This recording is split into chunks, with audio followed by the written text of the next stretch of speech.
You woke up this morning, walked to your kitchen, and had options. Maybe it was eggs. Maybe cereal. Maybe you ordered something on your phone and a stranger brought it to your door within 30 minutes. You barely thought about it. You just ate.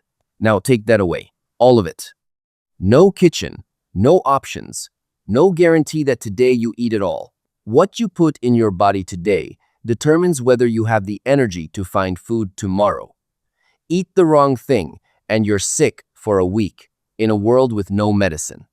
Miss a meal at the wrong time of year, and you start losing weight you can't afford to lose. This was every morning for 300,000 years. And here's what nobody tells you about it. The popular image of what ancient humans actually ate is almost completely wrong. Not slightly off. Wrong. In the specific ways that fitness influencers and fad diet books needed to be wrong to sell you something. The real diet of ancient humans was not a meat feast. It was not low carb. It was not clean or simple or anything you could order at a restaurant called primal. It was complicated, seasonal, sometimes disgusting, often bitter, and built around a gut biology so different from yours that if you actually ate the way your ancestors did, your body would fall apart within days. Here's what they actually ate. First, let's kill the story you've been sold. The paleo diet, the one with the cookbooks, the Instagram influencers, the before and after photos, is based on an idea that ancient humans were primarily meat eaters. Big hunts, big animals, lots of protein, low carbs. The science does not support this. Herman Pontzer, evolutionary anthropologist at Duke University, has spent decades studying modern hunter-gatherer populations, the closest living window we have to how ancient humans actually ate. His conclusion: roughly half of all hunter-gatherer calories, on average, come from plants. Not meat, plants. And that's the average. In wet seasons, it tips even further toward plants. Berries, tubers, roots, nuts, seeds, wild grains. Things that are starchy and heavy and absolutely nothing like the protein-forward diet being sold to you right now. The Hadza people of Tanzania, one of the last true full-time hunter-gatherer populations on Earth, living the way humans have lived for 40,000 years, get nearly 70% of their calories from plants. Some months, they eat almost no meat at all. But here's what makes the real story far more interesting than the myth. It wasn't a diet. It was a survival system. And that system changed every single week depending on the season, the location, and what the land was actually offering. The real question isn't what they ate. It's what they ate right now, today, in this season, at this location, with what was available. And the answer to that question is the part nobody talks about. Let's walk through what a real day of eating looked like. You wake up before sunrise. If there's leftover food from yesterday, you eat it. Leftover tuber, cold. Leftover meat, if the hunt was good, there's no heating it up. There's no adding anything to it. You eat what's there because wasting food is not an option. Then the day splits. Men typically move out to hunt or scout. Women and children move out to forage. These are not casual activities. Foraging is skilled, serious labor that takes years to learn. Here's what they were actually finding. Tubers and roots, the unglamorous backbone of ancient human diet. Hard, fibrous, often requiring significant cooking time to become digestible. The kind of thing that requires a sharpened digging stick and real physical effort just to get out of the ground. High in carbohydrates, not exciting, essential. Wild fruits, not the sweet, hybridized fruits in your grocery store. Wild fruit is smaller, tougher, often tart or astringent. Some wild varieties taste like eating chalk with a hint of sweetness underneath. Your body would still crave it because sugar was rare and the brain rewards you hard for finding it. Honey, this was the prize, the thing worth serious risk.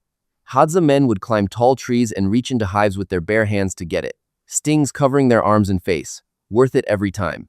Honey was calorie-dense in a world where calories were not guaranteed, and for months of the year it was one of the primary food sources. Not a condiment, a staple. Bone marrow. When an animal was killed, nothing was wasted. The bones were cracked open with stones, and the marrow scooped out and eaten immediately. Dense, fatty, calorie-rich. This was the valuable part. The meat was good, but the marrow was gold. Insects, grubs, termites, larvae, high in protein and fat, easy to find. Eaten regularly across almost every ancient culture on every continent. Not exotic, normal. Termite mounds in Africa were feeding people long before anyone invented a farm. Acorns. Archaeological evidence from 80,000 years ago shows acorns being processed and eaten regularly. But here's the thing about wild acorns. They are intensely bitter. Tannins so concentrated they make your mouth pucker and your stomach cramp if you eat them raw. Ancient humans learned to leach them in running water for days before grinding them into flour. That knowledge which plants need processing and how was passed down across generations like a critical life skill because it was, and yes, meat, when it was available. A successful hunt could feed a group for days, but unsuccessful hunts were common. Some weeks produced nothing. The diet flexed around whatever the land provided, which is why ancient humans needed to know hundreds of different plant species, not just how to throw a spear. Now here's where it gets genuinely strange. Scientists have been studying something called the human gut microbiome, the trillions of bacteria living in your digestive system that help break down food. And what they found should make you uncomfortable. Your gut microbiome is fundamentally different from your ancestors. Not slightly different, radically different. Hunter-gatherers like the Hadza carry gut bacteria so diverse that researchers describe their microbiome as more similar to wild primates than to modern Western humans. They carry entire species of bacteria that simply don't exist in urban populations anymore. Bacteria that evolved specifically to break down the tough, fibrous, bitter, unprocessed foods that ancient humans ate every day. You don't have those bacteria. Decades of processed food, antibiotics, chlorinated water, and hyper-sanitized environments have stripped the modern gut down to a fraction of its original complexity.